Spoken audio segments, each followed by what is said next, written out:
여러분, 올 한 해 우리 교회 표가 뭐죠? 네, 교회의 부흥, 가정의 축복입니다. 여러분, 교회의 부흥, 교회의 부흥을 어떻게 이룰 수 있느냐? 우리 교회가 질투나는 교회가 되면 우리 교회가 올 한 해 우리가 생각하는 것 이상의 성장과 부흥을 이루게 될 줄로 믿습니다. 여러분, 가정의 축복은 뭐가 가장 큰 축복이냐? 그것은 우리의 자녀 덕을 보는 가정이 가장 축복받은 가정입니다. 어떻게 보면 어떻게 자녀 덕을 보냐 이렇게 얘기할 수 있는데, 여러분, 자녀 덕을 본다는 것은 그만큼 자녀가 넉넉하고 평안하다는 건 아니겠습니까? 저는 여러분들이 올해는 그동안 자녀들이 내 덕을 봤다면 올해는 자녀 덕을 보는 은혜를 누릴 수 있기를 축원합니다. 그런 의미에서 옆에 분 바라보면서 이렇게 인사할 텐데, 당신은 자녀의 덕을 보는 사람입니다. 자녀의 덕을 보기를 축원합니다. 이렇게 한번 인사해보도록 하겠습니다. 자, 시작. 당신은 자녀 덕을 보는 사람입니다. 네, 자녀 덕을 보는 사람입니다. 네네.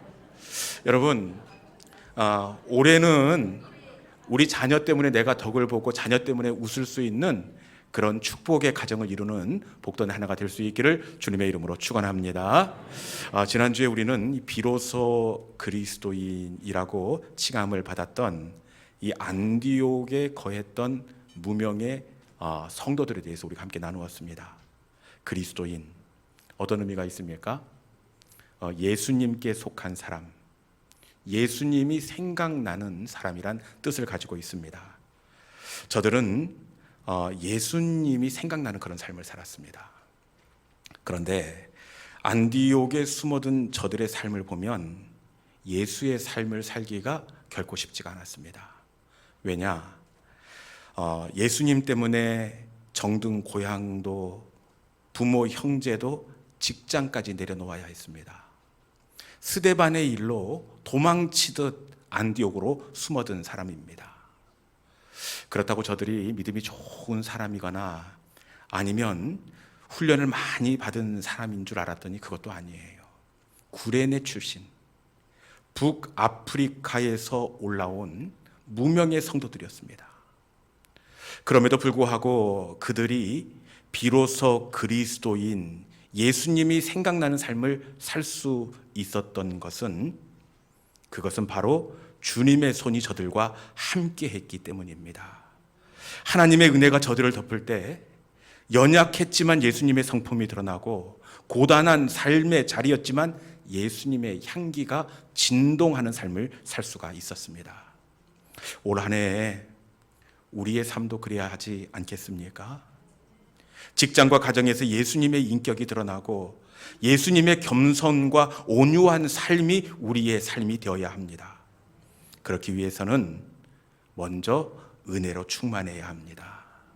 이 시간 저들을 붙들었던 주의 손이 은혜의 말씀이 되어 우리를 붙드는 예배의 시간이 될 수 있기를 축원합니다. 우리는 약하고 흔들리지만 여러분, 우리를 붙잡는 주님의 손은 결코 약하지 않습니다.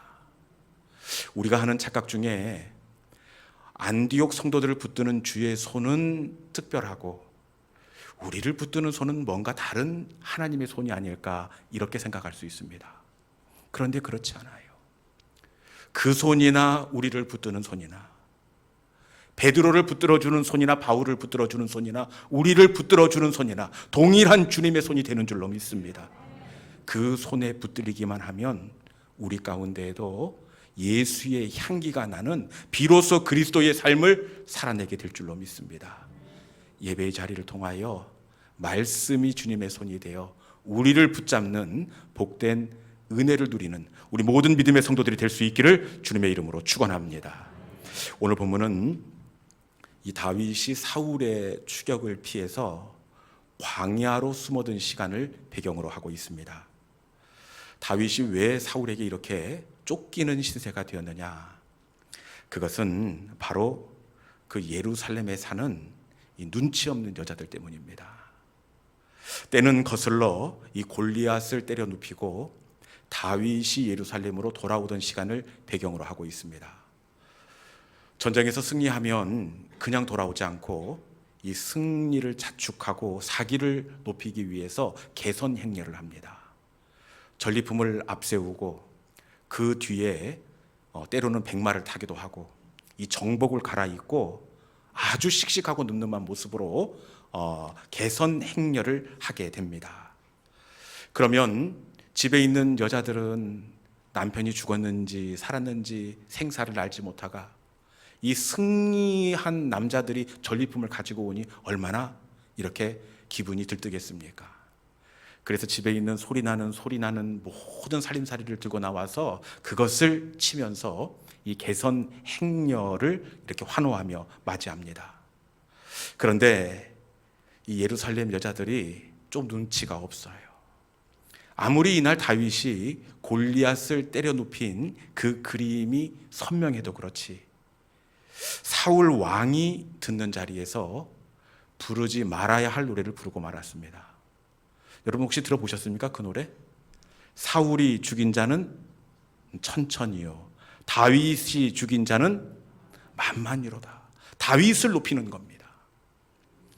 아무리 맞는 이야기지만 이 노래를 곁에서 듣는 사울 왕의 마음이 좋겠습니까? 여러분 같으면 맞다 하면서 고개를 끄덕일 것 같습니까? 생각해 보십시오. 사울도 알아요. 그런데 사울 앞에서 이 노래를 부르면 사울의 마음이 불편해질 수밖에 없습니다. 그래서 이날부터 이 사울의 마음에는 다윗을 향한 질투와 분노가 불타오르기 시작했습니다. 그리고 이날부터는 사울 왕의 인생의 목표가 좋은 나라를 만드는 것이 아니라 다윗을 무너뜨리는 것이 인생의 목적이 되고 말았습니다. 그래서 어쩔 수 없이 다윗은 사울을 피해서 광야로 숨어들게 됩니다. 여러분 같으면 사울이 이렇게 추격을 하는데 어디에 숨겠습니까? 어디가 가장 숨기가 안전할 것 같습니까? 뭐니 해도 수풀이 우거진 숲속이 가장 안전한 은신처가 아니겠습니까? 그래서 그랬는지 다윗도 첫 번째로 헤렛 수풀로 숨어듭니다. 그런데 금방 얼마 가지 않아 그 은신처가 드러나고 말았습니다.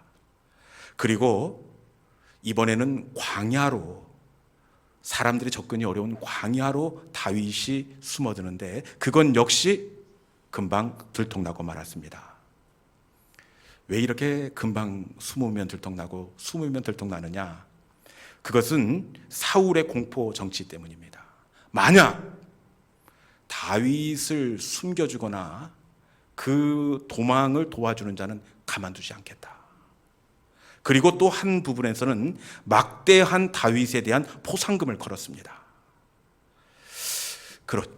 그러니 다윗이 숨으면 들통이 나고 들통이 난 겁니다.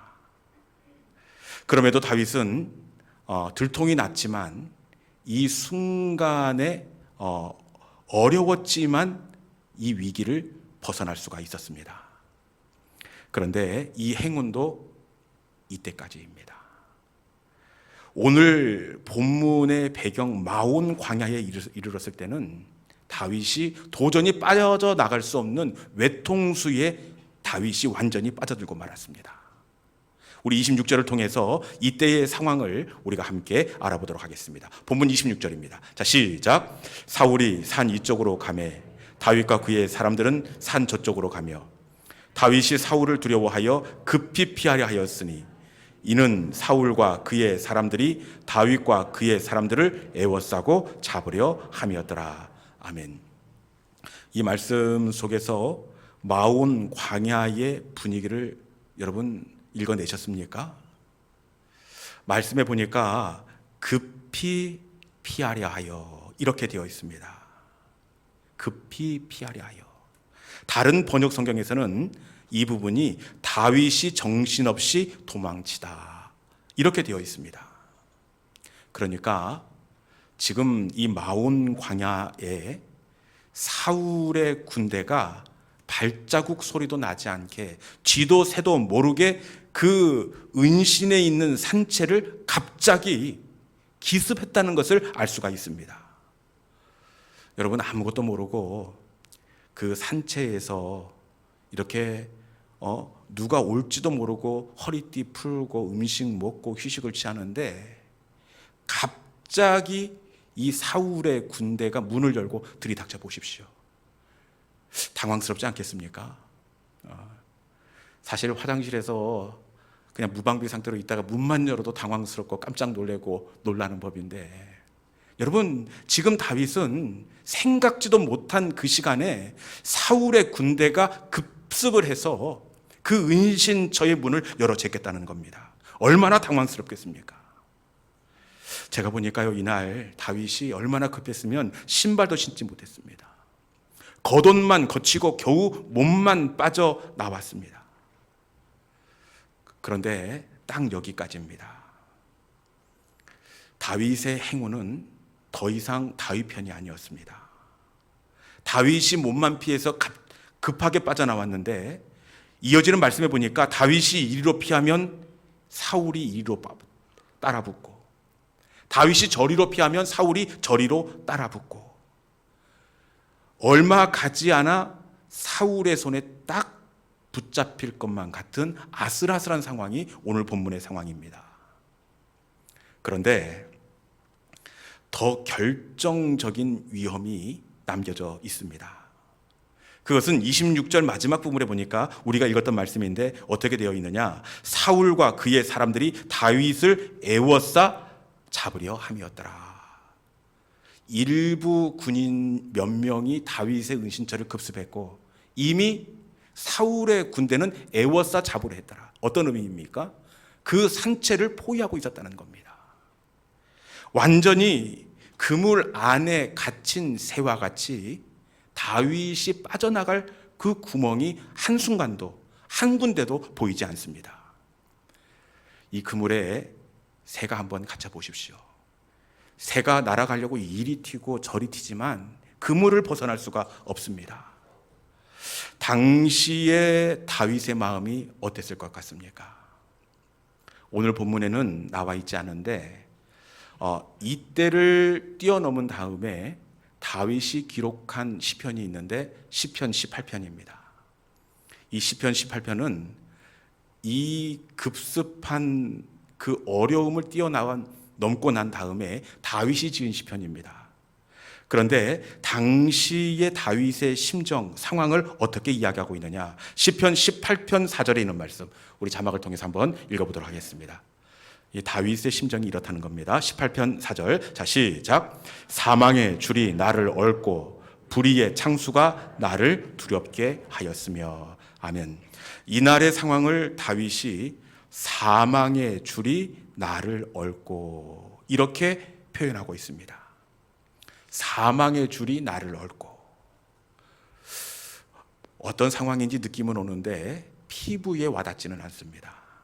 그런데 유진 피터슨의 메시지 성경에 보니까 사망의 줄, 그리고는 사형 집행인의 올가미, 이렇게 번역해 놓고 있습니다. 사형 집행인의 올가미, 무슨 뜻입니까? 이미 사형 판결이 나고 교수형의 올가미가 목에 채워지듯이 지금 다윗의 상황이 사형 집행관의 올가미 가운데 묶여 있는 그런 상황이라는 것을 읽어낼 수가 있습니다. 도저히 벗어날 수 없는 사망이 목에 완전히 딱 들러붙어 떨어지지 않는 상황이 지금 다윗의 상황입니다. 그럼에도 불구하고 이 사형 집행관의 올가미가 목에 딱 들러붙어 있는데 이 상황 가운데에서 다윗이 어떻게 하느냐? 이날 어떻게 하는지 다윗이 또 다른 시편에서 이때의 일을 고백하고 있는데 57편 1절에 이날의 다윗이 어떻게 했는지 한번 같이 읽어보도록 하겠습니다. 57편 1절입니다. 자 시작. 하나님이여 내게 은혜를 베푸소서, 내게 은혜를 베푸소서. 내 영혼이 주께로 피하되 주의 날개 그늘 아래에서 이 재앙이 지나기까지 피하리이다. 아멘. 여러분 다윗이 어떻게 하고 있습니까? 하나님이여 내게 은혜를 베푸소서. 얼마나 절박하고 절박했으면 내게 은혜를 베푸소서, 내게 은혜를 베푸소서, 영겁어 은혜를 베풀어 달라는 기도를 2번이나 하고 있습니다. 다른 번역 성경에 보니까 하나님 나를 불쌍히 여기소서, 나를 불쌍히 여기소서 이렇게 되어 있습니다. 다윗은 사망이 완전히 내 목에 딱 들러붙어 있는 죽음 일보 직전에 하나님을 불렀습니다. 내 영혼이 주의 날개 그늘 아래로 피하나이다. 하나님의 날개 그늘 아래로 다윗이 파고들었습니다. 여러분, 그렇지만 지금 상황이니만큼 다윗이 하나님의 날개 그늘 아래로 파고든들 무슨 의미가 있겠습니까? 앞서 말씀드렸다시피 사형 집행관의 올가미가 이미 목에 채워져 있습니다. 이 상황에서 하나님이 할 수 있는 일이 뭐가 있겠습니까? 모든 것이 확정되고 정해져 버린 그 막다른 골목 벼랑 끝, 이것이 지금 다윗의 상황입니다. 여러분, 그럼에도 불구하고 다윗이 하나님의 긍휼을 구하며 하나님의 날개 그늘 아래로 파고들었습니다. 이때 하나님께서 어떻게 하시느냐? 모든 것이 정해지고 사형 집행관의 올가미가 목에 딱 들러붙어 있는 그때에 하나님께서 파고든 다윗을 위해서 어떻게 하시느냐? 우리 다시 본문으로 돌아오겠습니다. 본문 27절에 있는 말씀 같이 한번 읽어보도록 하겠습니다. 27절, 자 시작. 전령이 사울에게 와서 이르되 급히 오소서, 블레셋 사람들이 땅을 침노하나이다. 아멘. 다윗이 하나님의 날개 그늘 아래로 파고들 때 하나님이 어떻게 하십니까? 급히 오소서. 누가 지금 사울에게 급히 오소서 이 전가를 보내고 있는 겁니까? 예루살렘에서 이렇게 블레셋의 침공을 받은 전령이 이 사울에게 찾아와서 하는 이야기입니다. 임금님, 지금 이럴 때가 아닙니다. 지금 예루살렘이 블레셋 군대의 기습 공격을 받았습니다. 사실 이 블레셋 군대가 그 예루살렘이 비어 있다는 것을 알았습니다. 그 비어 있는 빈 꼴대입니다. 그래서 이 상황만 잘 이용하면 어렵지 않게 예루살렘을 함락할 수 있다는 타이밍을 블레셋 군대가 알았던 겁니다.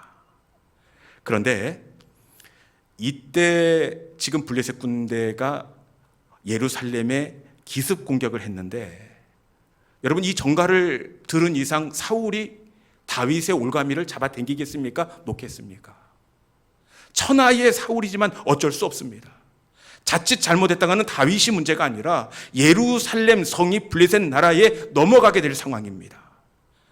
어쩔 수 없이 사울은 다윗의 목을 죄었던 사망의 줄을 풀 수밖에 없었습니다. 여러분, 이게 주의 날개 그늘 아래로 피하는 자에게 베풀어 주신 하나님의 일하심이 되는 줄로 믿습니다. 이날 얼마나 감동을 했던지 다윗이 그 은신처로 삼았던 마온 황무지의 이름을 바꿉니다. 이곳에서 경험한 하나님의 은혜를 잃어버리지 않기 위해서 마온 황무지의 이름을 바꾸게 되는데, 그 이름이 어떻게 바뀌게 되는지 우리 본문 28절에 있는 말씀 같이 한번 읽어보도록 하겠습니다. 자 시작.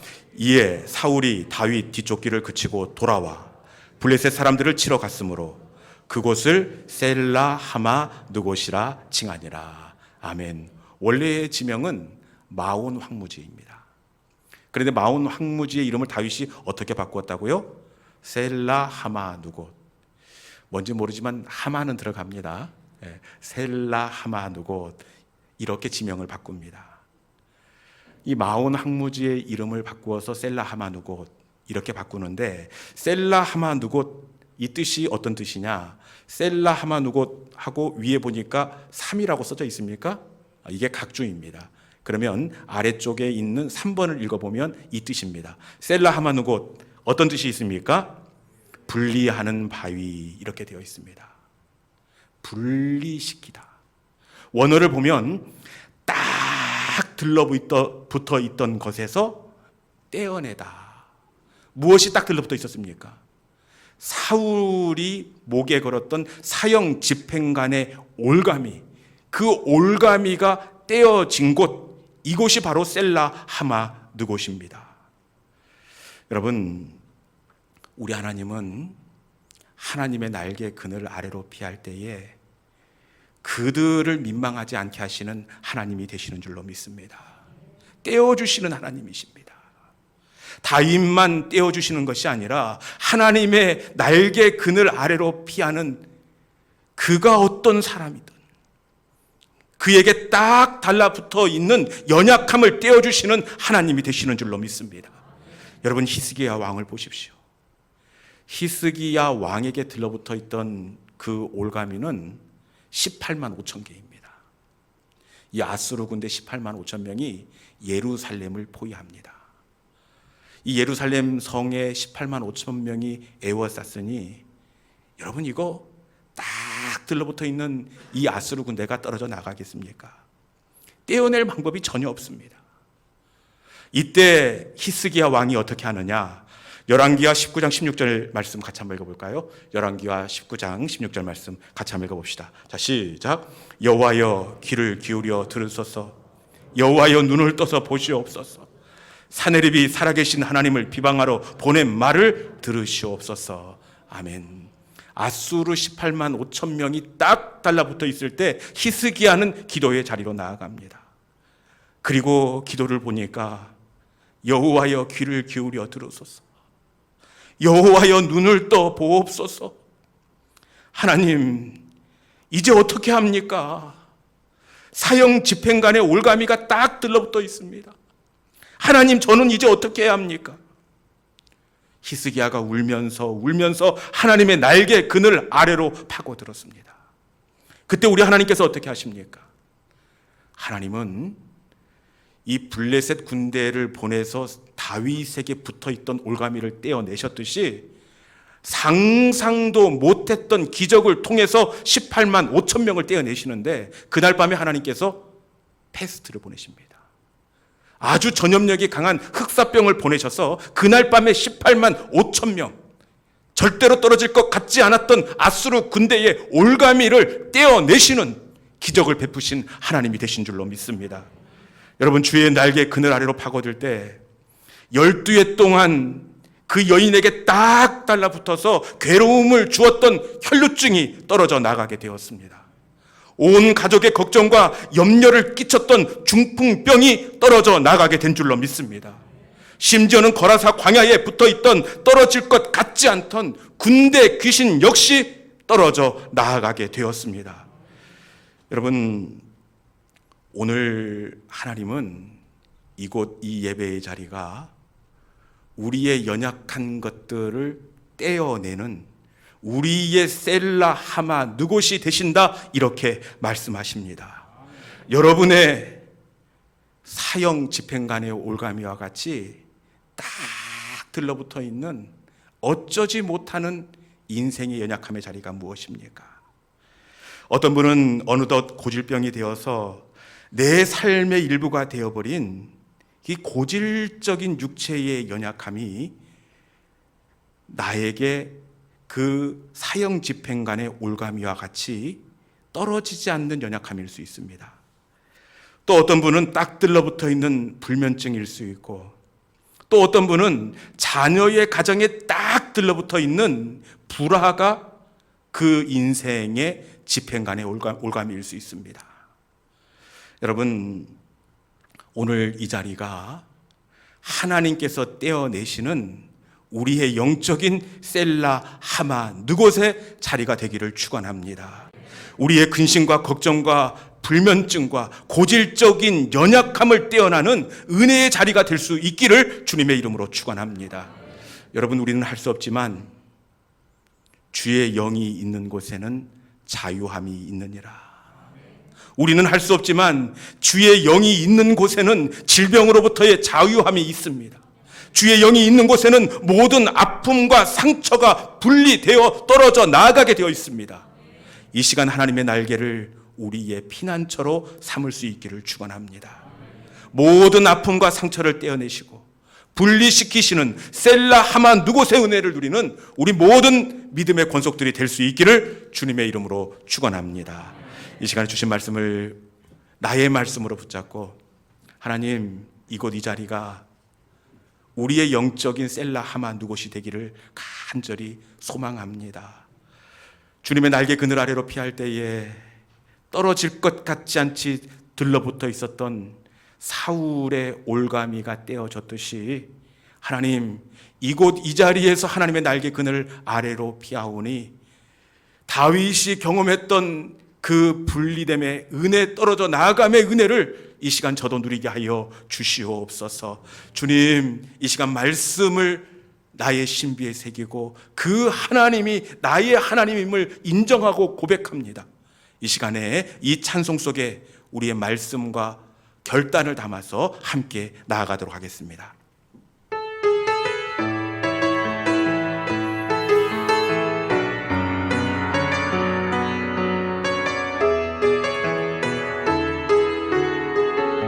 나의 안에 거하라, 나의 안에 거하라.